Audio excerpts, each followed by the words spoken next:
بسم اللہ الرحمن الرحیم۔ السلام علیکم ورحمۃ اللہ وبرکاتہ۔ حضرت یقظہ رضی اللہ تعالی عنہا بنت علقمہ کا قبول اسلام۔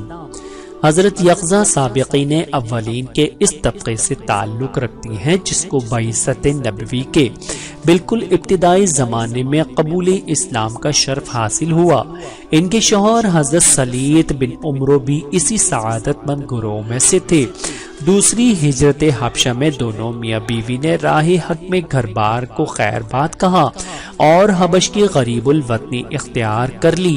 تقریباً 13 برس پردیس میں گزارنے کے بعد غزوہ خیبر کے موقع پر مدینہ منورہ کو واپسی ہوئی۔